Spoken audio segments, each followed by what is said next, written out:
We're in achingly trendy East London at a design-based technology startup called Roli. Now, what it's trying to do is find new ways of physically interacting with technology, touching, feeling it. And we're about to see its first very tuneful product.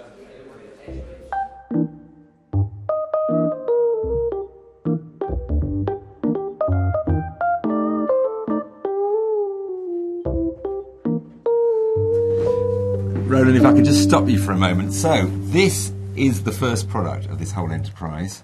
That's right. What is it?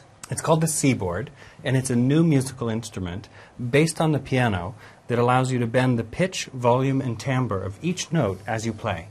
So just give us a little... oh, I pressed there.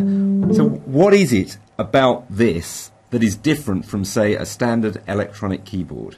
What's different about it is that it allows you to put in a lot of information with each touch. It puts in thousands of times the information that you would when you just press a piano key, which is kind of like an on-off switch. But with this, subtle movements can then be mapped to movements in the sound. And sound is very complex, so we want to have the interaction that controls sound be intuitive, but also have that kind of high dimensionality that sound has.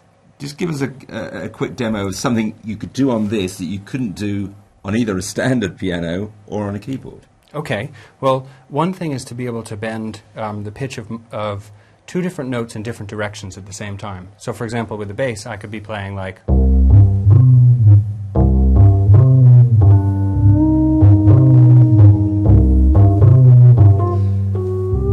So with the keyboard, you might play a note, and then you could use some external thing to bend the note.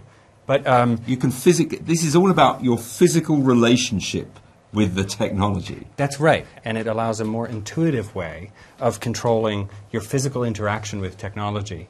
So we're excited about the Seaboard and about the other applications where we might be able to use this.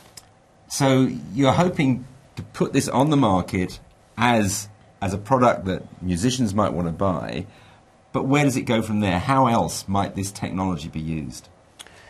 Yes, well, after we release our product, we'll then be looking at computer peripherals and tablet peripherals, and experts in a number of different industries for even things like remote surgery or other kinds of control systems have thought that this new kind of interface could be quite powerful because it provides a lot of information. You see, if you touch on a hard surface, you don't get that much feedback about how hard you're pressing.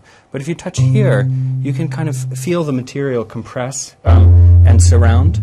So you get more haptic feedback. You get more tactile feedback from the instrument. You know, for some things you might want to use camera capture, or you might want to make gestures like you can with Kinect and other new devices. But in other cases, you want to feel something. Like if you're going to drive, you want to feel the steering wheel, or you want to feel the brake as a physical thing that's pushing back on you. So it's in those areas that we think we can add a lot of value. Technologies right now often limit our interaction with computers because if you're standing there typing, you're putting in very little information, and you know our brains are very advanced and computers are advanced. So the physical interaction shouldn't be the limiting point.